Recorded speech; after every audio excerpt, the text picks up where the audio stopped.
Talk about the Achilleid.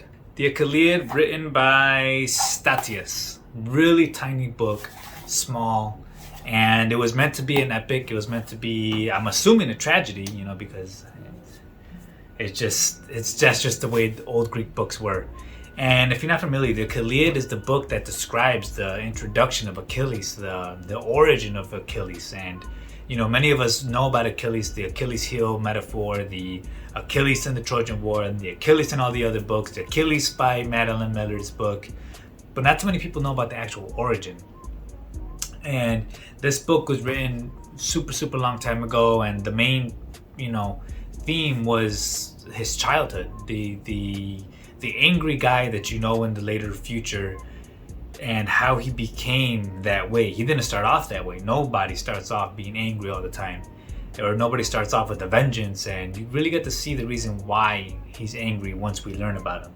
So this book actually goes into the story of his mother, and his mother was actually in the Iliad. I did not like her. In the Iliad, she seemed like this tough, cold-hearted, no emotion kind of mother. But once you read the Achilleid, you realize why she is that way, why she's acting like that, because she's only playing the part of her role that fate gave her. But in the Achilleid, she's still hopeful. She still has that dream of she could change what the outcome is going to be, that she could, save Achilles from this prophecy that he's going to be the greatest hero of all time, but he's going to die on the soil of the Trojan walls, in front of the Trojan walls. And the prophecy goes that Thetis, his mother, or Thetis, how I always read it, Thetis was told, her prophecy was, she is going to bear a son that is greater than the father. Upon hearing this, Zeus was used before the prophecy was heard. Zeus was interested in her, and I believe it was Poseidon was interested in her too. But once they heard that their son, her offspring, is going to be greater than the father, they both said, no way am I going to go near that woman. I do not want to have a son that's greater than me, because as proud as these gods were, they wanted to be the best. They didn't want their pride and joy to grow up and be proud too. They wanted to be the top dog, and then everything else comes afterwards. So they said no. And Thetis was like, all right, fine. She met Peleus, who was one of the heroes in Jason and the Argonauts. She met Peleus, and they had a kid, and their son was Achilles. Achilles was golden-haired, fast-footed, athletic kid who was raised into a family of wealth, and he was a demigod. He was half human, half god. So there didn't seem to be too many things that were going against him. But Thetis found out that her son was going to die. So the protective mother that naturally would happen when you hear this news is, how can I prevent this? How can I stop this? How can I make this prophecy a lie, right? How can I make this statement not a prophecy? So Thetis went to the river of Styx, and this is where the story comes from, where she grabs baby Achilles by the ankle, right at the Achilles heel. She grabs him and she dips him in the river of Styx and pulls him out, and upon putting him in, submerging him in the water, that water covered his body with, immortality. He could not be harmed by regular steel, metal, blades, anything. The only problem was the Achilles heel of this entire situation, and metaphorically speaking, was that where her fingers were holding onto the back of his leg, right on his Achilles tendon, she dipped them in, and her fingers didn't allow the water to penetrate his skin there. So she pulled him back out, and he still had that one tiny spot, that dime-sized spot on his Achilles heel that was still vulnerable to being hurt, that was still vulnerable to being human. He was still human in that one spot. So now, she still isn't happy with this. She still is not happy that her son is dipped in the river of the afterlife, right? She says, I need to take bigger precautions. So she's like, I need to train this kid. I need to make him tough. I need to make him able to fight off his enemies. I need to make him fast with agility, speed, strength, and coordination. So she sends him off to the to the, what do they call it? The centaur. She sent him off with a centaur named Chiron. Chiron takes him in, trains in the wilderness, and she says, bye, I'll see you once you're older. And he learns medicine there. He learns the art of healing. He learns the art of surviving, hunting with the bow, hunting with the spear, making traps, sleeping in warlike environments. And he loves it. He's a happy kid. His mom comes back to see him and he's a happy kid. And you really see a different side of Achilles in all of this. You see him as a human. You don't see him as an angry machine. You don't see him as this lion who's in the middle of a war zone. You see him as a human, and you're just like, wow, this was Achilles when he was growing up. And it really gives you a different perspective. So Thetis comes and she's super warm and happy, and she loves her son, and she's like, how you been? How has Chiron been treating you? And they're all good friends and everything goes smoothly. And Thetis knows that the Trojan War is coming. Odysseus and his men, the heroes of the Greek war, are sent out to find the greatest heroes of all time. And she knows that this is his prophecy. She knows that this is the moment that she's been dreading. So she goes, I can't leave you here. I have to take him away. She's like, because as soon as he hears those words that, this war is attached to pride. This war is attached to greatness and an everlasting fame. Whoever participates in this war will be legends till the day that we die. That was the campaign that Odysseus and his men were telling everybody. Odysseus didn't even want to go himself, but he ended up going after they convinced him. He said, this will make you immortal. And so, Thetis knew, if my son hears these words, he's going to want to go. He is going to want to be the immortal being that I've been trying to make him to be. But she doesn't want that, because in order for them to be immortal through the eyes of a human, you have to die. Through the terms of her making her son immortal, he has to live. So she's caught between those two balances, and she takes an extra measure. She doesn't care about his pride. She doesn't care about anything except for her son's safety. So she takes him to an island. She takes him to an island with a small town where it's a lot of women, and she dresses him up. She dresses him up as a woman, puts a dress on him. This is before he hit puberty, so his shoulders weren't super broad yet, and his voice didn't start getting deep, but he was like a 10, 15, 14-year-old. I don't know how old he was, but he fit into a woman's dress and he passed as a woman. He convinced everybody that he was a woman. He played with them, he knitted with them, and that's where he met Maya, one of the main suitors in that town, in that little kingdom, in that little republic. So she was the daughter of the head of the household.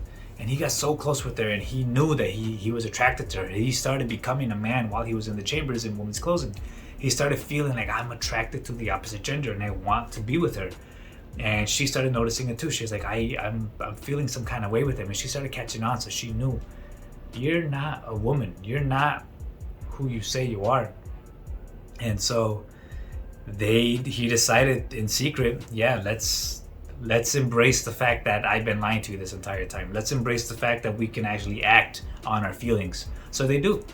And they spend, nights together in her room. And a little bit after that, Odysseus and his men come rolling in with their ship. And this is the part Achilles has been dreading the entire time. They pull up, and there's greetings, there's customs, they have a dinner, they talk, and the king of the household, the king of the land, tells them, let me show you what my island is known for. He's like, I'm gonna disappoint you because there's no soldiers here. This is an island run by women. He's like, I'm the only male here, but let me show you what we have to offer. But Odysseus knew. He was already looking for Achilles when he set out there. He was looking for someone very, very specific. So they go onto this island. The king has the women all go, and they have a coordinated dance after the feast. They all, they move with choreography. They have a show with like all this type of stuff going on, and the guys like it. They're like, wow, this is entertaining. This is we enjoy this. This is nice to watch, because not everywhere do they have choreographed suitors just having these nice dances to the rhythm of the music right after festivals. So Achilles said, this is amazing. Let me show you what we have to offer. Let me show you what I can give to you guys, since you guys gave me this. And he pulled out this big old array of weapons and armor and shields and spears and swords. And when he pulled that out, he saw the faces of every woman in the room. And he saw the women retract. The women were all like, I don't know, like swords and heavy metal helmets and breastplates. Like, what am I gonna do with this? but he caught the eye of Achilles. Now Achilles was still in his woman's clothing, but he could not hide the fact that he loved the sight of weapons. He loved the conversations of them speaking about the greatest heroes ever will be on Troy, will be attacking Troy. The greatest heroes ever will be fighting for their glory. They'll be using everything that they've learned throughout their lifetimes to make their immortality with their bare hands.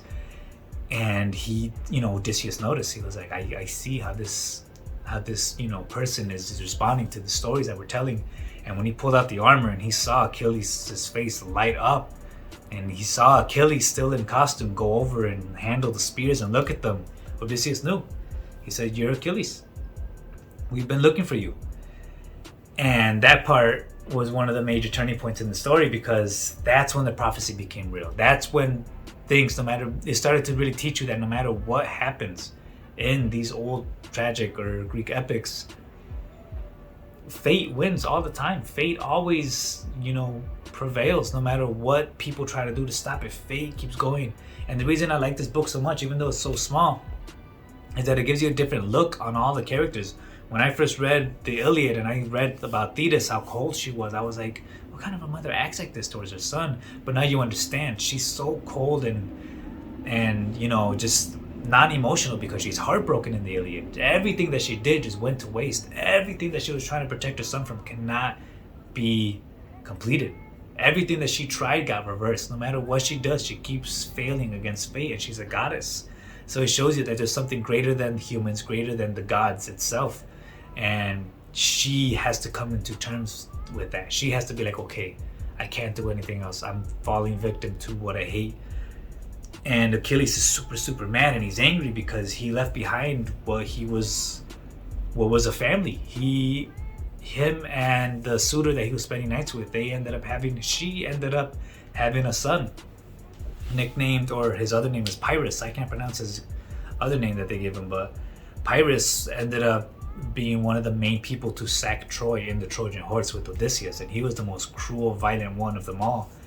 And he got all of the bad traits of Achilles. So he was the offspring of all the twisted genes, And it makes you see Achilles more as a human. It makes you see the whole family of Achilles as more of a sad thing to happen. When you read him in the Iliad, you're like, wow, this guy is such a great, heroic, well, I don't know, depends on how you say it, but you just see him as a great soldier, right? You see him as, once he starts fighting, once he's on the battlefield, there's nothing that stops him. And he has a rage that cannot be stopped, but he is still human, right? He's half human, half god, but he feels more like a human. And you could see that this whole story is where all the other spin-offs come from. This is why Madeline Miller made him and Patroclus have a special relationship. This is why in the Iliad there was certain things, even though this book was written after the Iliad, this is why you could see all the little subtle hints of Achilles and Patroclus, having a thing, because Achilles was never just the way that he was half human and half god. He was the same with his with his sexuality. He was half with the mother of his son, and he was also wearing women's clothing, and he felt comfortable in it. It's said that he walked with the grace. It's said that he walked like he's been wearing it for a long time. After he got over the clumsiness, it just came natural to him. So you start to see that he's a little torn in between many different things, and you kind of start feeling for the guy a little bit differently. You just like, you know what, I see what you're going through, and I see that you're still struggling to find your identity, like how most people do in their teenage years. You're trying to find where you fit in, what box you should be fulfilling when you're growing up, and you can see him struggling with it. His parents trying to guide him in one direction, he's trying to go in another direction, society's telling him to go in another direction. And I think that's why this book is still a good, relevant book to this day. Now, the main tragedy of this book is that it gets cut off.